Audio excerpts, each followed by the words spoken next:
சில பிள்ளைகள் சாலிஹான முறையில் வளர்க்கப்படாத காரணத்தினால்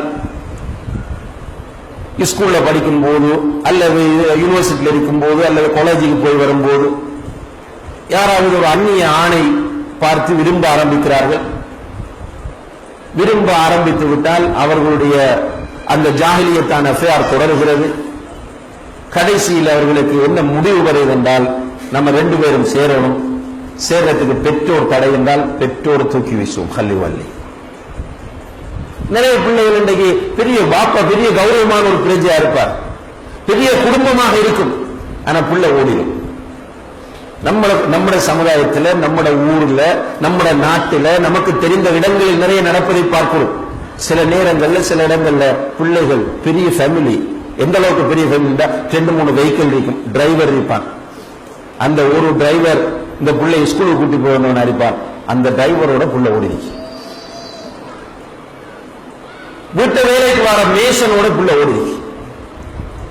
அது முஸ்லிமா முஸ்லிம் அல்லாதவனா அதை பத்தி எல்லாம் டோன்ட் கேர். அப்ப இந்த பிள்ளைக்கு இந்த ஜாஹிலியத்தை அடைந்து கொள்வதற்காக 10 மாதம் தன்னை வயிற்றில் சுமந்தல். உங்களுக்கு தான் தெரியும், ஒரு பெண் தன்னுடைய வயிற்றிலே ஒரு குழந்தையை சுமப்பது என்பது எப்படி என்பதை ஒரு ஆணால் அதை கடைசி வரையில் கற்பனை பண்ணி பார்க்கவே முடியாது. அதற்கு பிறகு குழந்தை பெறுவது என்பது மறுபிறவி என்று சொல்வார்கள். அப்படி குழந்தையை பெற்றெடுத்து அந்த குழந்தைக்கு 2 வருடங்கள் தன்னுடைய உடம்பில் உள்ள இரத்தத்தை பாலாக மாற்றி கொடுத்து இப்படியெல்லாம் வளர்த்து இந்த குழந்தையை ஒரு ஆளாக்கி ஒரு கல்லூரியிலே ஒரு பல்கலைக்கழகத்திலே படிக்க வைத்து மனிதனாக்கிய பிறகு என்னுடைய இந்த தாய் எனக்கு வேண்டாம், இந்த தந்தை வேண்டாம் என்று ஒரு நிமிடத்தில் தூக்கி எறிந்துவிட்டு போகக்கூடிய பிள்ளைகளை தான் நம்முடைய சமுதாயம் என்று உருவாக்கி கொண்டிருக்கிறது என்றால் இதைவிட ஒரு கை சேதம் இந்த உலகத்தில் ஒன்றுமே இருக்க மாட்டாது. சகோதரிகளே, நம்முடைய பிள்ளைகள் நமக்கு எப்படி வர வேண்டும் என்று கேட்டால் நாம் சொல்வதை கேட்க வேண்டும். மார்க்கத்தை பற்றி சொல்லுகிற நேரம் நம்மோடு அந்த பிள்ளைகள் ஒத்துழைக்க வேண்டும். நாம் வயோதிபத்தை அடைகிற போது நம்மை அந்த பிள்ளைகள் பராமரிக்க வேண்டும். நாம் மௌத்தான பிறகு நம்மை நினைத்து நினைத்து அந்த பிள்ளைகள் நம்முடைய சுஜூதிலே ரப்பிர்ஹம்ஹுமா கமா ரப்பயானி ஸகீரா என்று நமக்காக துஆ செய்ய வேண்டும். இப்படி பிள்ளைகளை உருவாக்குவதுதான் நம்முடைய நோக்கம். ஆனால் இன்றைக்கு நாம் உருவாக்குகிற இந்த சமுதாயம் ஜாஹிலியத்திற்காக வேண்டி எதுவும் செய்யும், அல்லாஹ்வுக்காக வேண்டி ஒரு சின்ன தியாகம் கூட செய்வதற்கு தயாராக இல்லை என்றால் அது எப்படியான ஒரு சமுதாயமாக இருக்கும் என்பதை நாம் சிந்திக்க கடமைப்பட்டிருக்கிறோம். அன்புள்ள சகோதரிகளே, இந்த உலக வாழ்க்கை தற்காலிகமானது. இந்த உலகத்தில் யாரும் நிரந்தரமாக இருக்க முடியாது. இந்த தற்காலிகமான உலகத்தில் நம்முடைய மௌத்தாகும் போது ராஹத்தான மௌத்தாக அமைய வேண்டும். ரசூல் ஸல்லல்லாஹு அலைஹி வஸல்லம் அவர்கள் சொல்கிறார்கள்,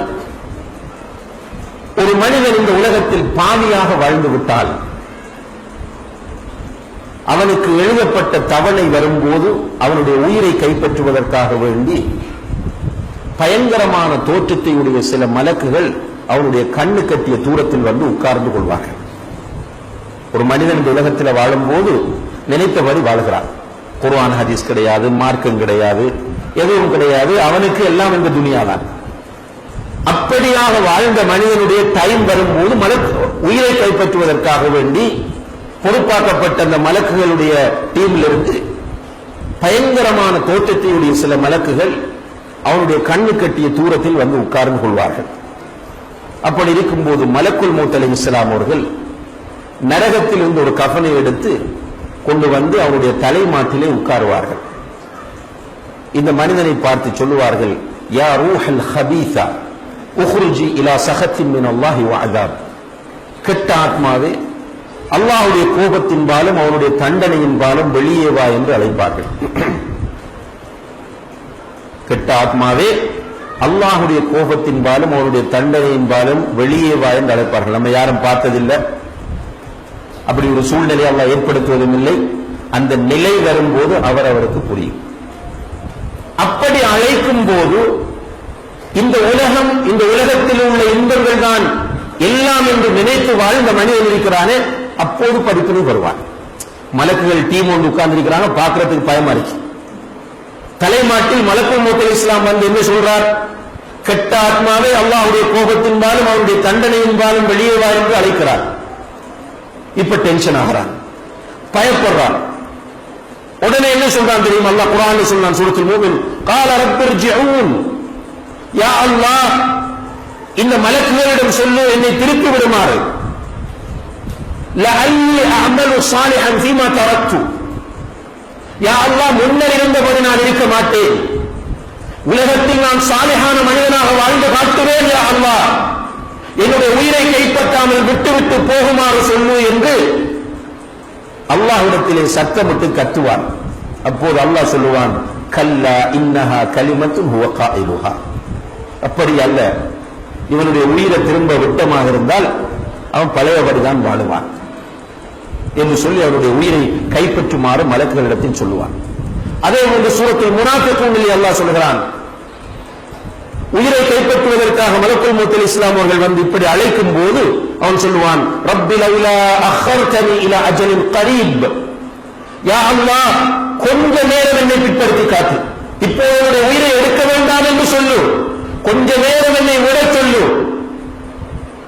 ரப்பி லவ்லா அஹர்தனி இலா அஜலின் கரீப் ஃபஅஸ்ஸதக வஅகுன் மினஸ் ஸாலிஹீன், நான் தர்மம் செய்து நல்லவனாக நான் வாழ்ந்து காட்டுகிறேன். ஆனால் டைம் பாஸ் ஆனதுக்கு பிறகு வார ஞானத்தில் எந்த பிரயோசனமும் இல்லை. எனவே அன்புள்ள சகோதரிகளே, இந்த உலகம்தான் எல்லாம் என்று நினைக்கிற வேண்டிய நிலை இது. ஆனால் இந்த உலகத்தில் சாலிஹானவனாக வாழ்ந்தால் அல்லாஹ்வுக்கு பொருத்தமாக கஷ்டம்தான், லேஸ் இல்லை. பாவங்களை விடுவது, தியாகம் செய்வது, அல்லாஹ்வுக்கு பொருத்தமா வாழ்றதுன்றது லேஸ் இல்லை. கஷ்டமா இருந்தா தான் அதுக்கு பின்னால கிடைக்கிற பரிசு பெருசாரி.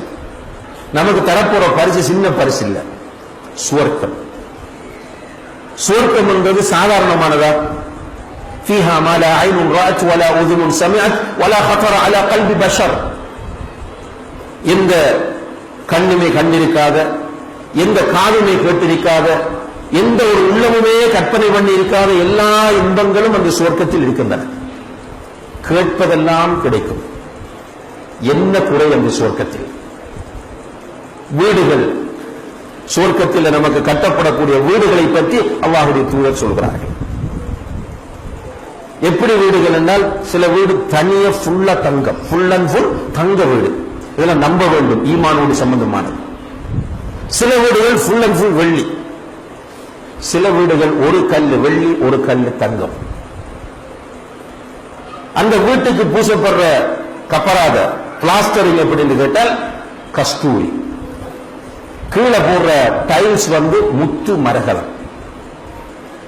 பெட்ரூம் செட்டை பற்றி அல்லாஹ் குர்ஆன்ல சொன்னார். கிச்சன்ல இருக்கக்கூடிய பொருட்களை பற்றி சொன்னார். தலையணைகளை பற்றி சொல்ல, அங்க இருக்கக்கூடிய சோஃபாக்களை பற்றி அல்லாஹ் சொல்கிறார். இப்படியான சுவர்க்கம். சுவர்க்கத்தில் எல்லோரும் இளமை. சுவர்க்கத்தில் யாருக்கும் முதுமை கிடையாது, நோய் கிடையாது, கஷ்டம் கிடையாது, பொறாமை கிடையாது, வஞ்சகம் கிடையாது, சண்டை கிடையாது, எதுவுமே கிடையாது.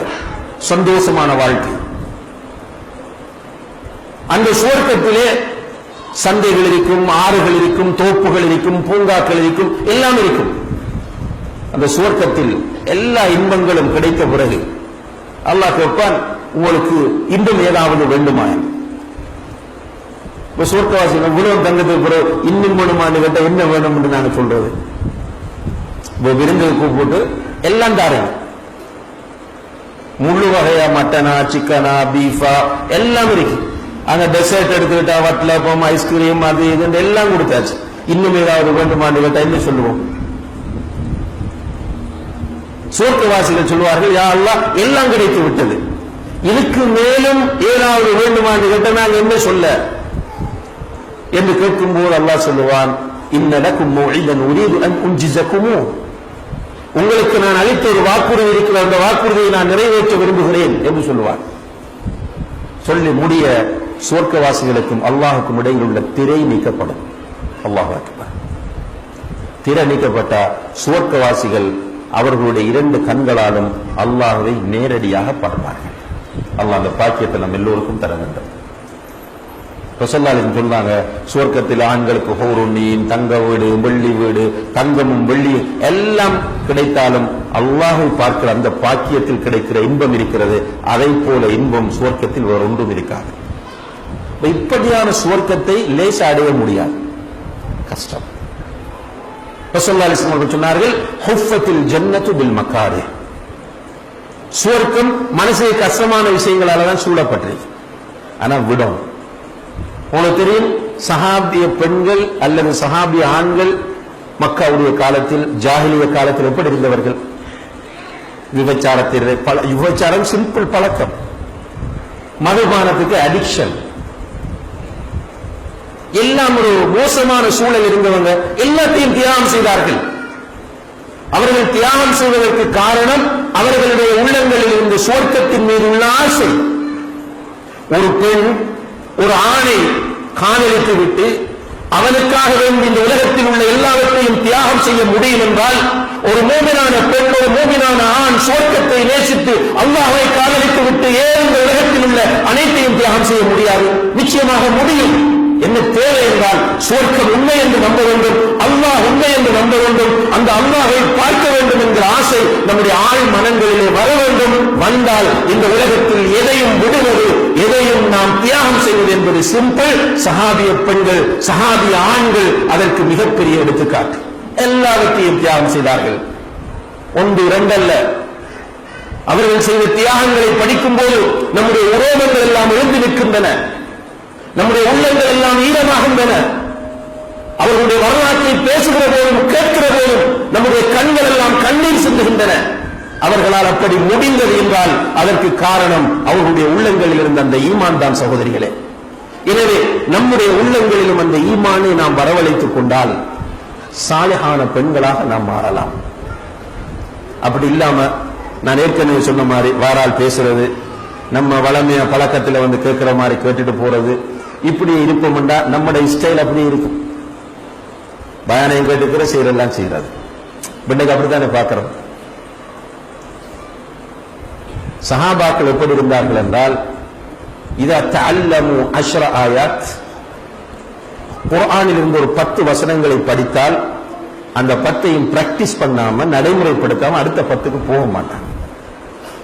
அவருடைய வாழ்க்கைகள் நடமாடும் குர்ஆன்களாக காணப்பட்டன. அவங்களை குர்ஆனை பார்க்கறேன்னா அவங்கள பார்க்கலாம், அல்லது அவங்கள பார்த்தால் குர்ஆனை பார்க்கலாம். அப்படி இருந்துச்சு. இன்றைக்கு நம்முடைய வீடுகளுக்குள்ள வந்து பார்த்தால் வெளியில மாஷா அல்லாஹ், இது ஒரு முஹாசபாவுக்காக சொல்றேன், நிறைய நல்லவர்கள் இருக்கிறீர்கள், அல்லாஹ்வுக்கு பயந்தவர்கள் இருக்கிறீர்கள். இருந்தாலும் நம்மை நாம் மாற்றிக்கொள்ள வேண்டும், திருத்த வேண்டும் என்பதற்காக சொல்கிறேன், எல்லோரையும் குறை சொல்வதற்காக வேண்டி சொல்லவில்லை. வெளியில பார்த்தோம்னா மாஷா அல்லாஹ் தக்வாதாரி, பேசும்போது உடுப்பை பார்க்கும் போதெல்லாம் பார்த்தோம் என்றால் பெரிய தக்வாதாரி. நம்ம நினைப்போம் மாஷா அல்லாஹ் என்று நினைக்கிற அளவு. ஆனால் பர்சனல் லைஃப் எடுத்து பார்த்தீங்க என்றால் ஹராம் ஹலாலுக்கும் அவங்களுக்கு சம்பந்தமே இருக்காது. வாயால நல்ல பாவம் செய்வாங்க,